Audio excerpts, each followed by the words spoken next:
नमस्कार। The news house के खास कार्यक्रम मिड डे में आपका स्वागत है। आज सबसे पहला समाचार भोपाल से ही। कल 15 जून से भोपाल में सारे धार्मिक स्थल खोल दिए जाएंगे। मंदिर, मस्जिद, गुरुद्वारे में प्रार्थना, नमाज, अरदास हो सकेगी।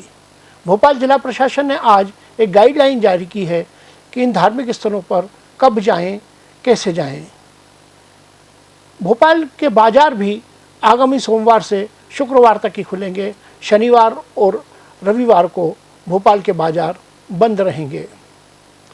दूसरी खबर इंदौर से है, जहां गुटखा व्यापारियों ने करोड़ों रुपए का टैक्स चुरा लिया है।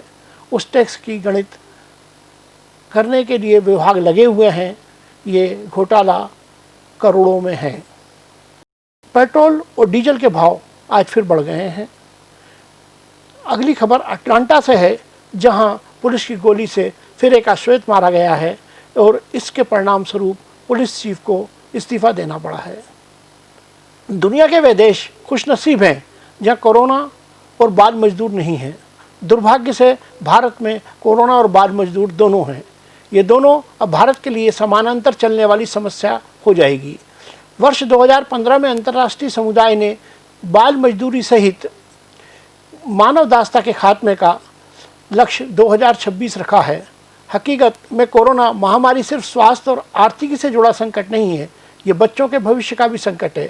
दुनिया में बाल मजदूरों की संख्या 2 वर्ष पहले करीब 26 करोड़ थी, जो साझा प्रयासों से घटकर 15 करोड़ रह गई है। इनमें से अधिकांश एशिया और भारत में है। भरोसा था कि एक निश्चित अवधि में योजनाबद्ध तरीके से इस बुराई का खात्मा किया जा सकेगा, लेकिन पिछले 5 वर्षों में जितनी राजनीतिक इच्छा शक्ति, धनराशि, नैतिक जवाबदेही और अंतर्राष्ट्रीय सहभागिता की जरूरत थी, दुर्भाग्य से उसका अभाव रहा।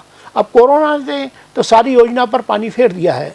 कोरोना महामारी के कारण इस साल विश्व में करीब 6 करोड़ नए बच्चे बेहद गरीबी में धकेले जाते दिख रहे हैं। इनसे ही बड़ी संख्या में बाल मजदूर बनेंगे। देश विदेश की सरकारें 30 करोड़ बच्चों के मध्याह्न भोजन या स्कूल जाने के बदले में उनके माता पिता को नगद धनराशि देती है। एक बार लंबी अवधि के लिए स्कूल छूट जाने के बाद ज़्यादा गरीब बच्चे दोबारा नहीं लौटते।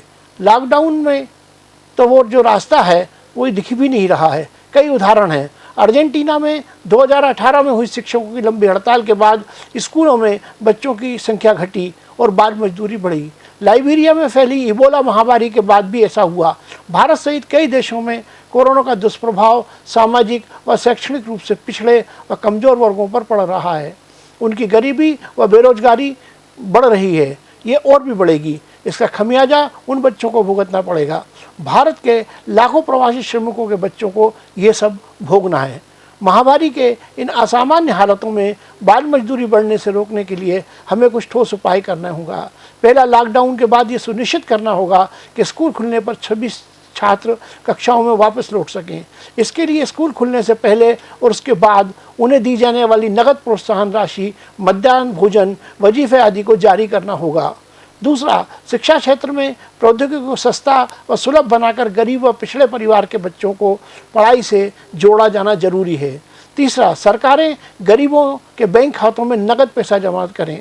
साथ ही भविष्य में रोजी रोटी के लिए उन्हें सस्ते व सुलभ कर्ज उपलब्ध कराएं, ताकि वे साहूकारों के चंगुल में न फंसें और अपने बच्चों को बंधुआ मजदूरी और मानव व्यापार से बचा सकें। चौथा, अर्थव्यवस्था सुधारने और निवेशकों को आकर्षित करने के लिए श्रम कानून को लचीला बनाना होगा, पर यह ध्यान रखना होगा कि बाल व बंधुआ मजदूरी कानूनों में कतई ढील न मिले। पांचवा, देश और विदेशी कंपनियां सुनिश्चित करें कि उनके उत्पादन व आपूर्ति श्रृंखला में बाल मजदूरों की मजदूरी शामिल नहीं है।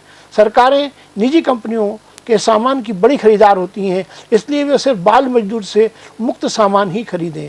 बाल मजदूरी गरीबी और अशिक्षा का सीधा रिश्ता है।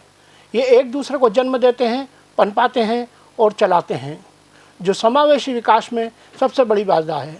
याद आती हैं ये पंक्तियाँ, बच्चे हैं हम, हमें जीने दो, रोटी कपड़े के लालच में न जहर हमारे बचपन में घोलो।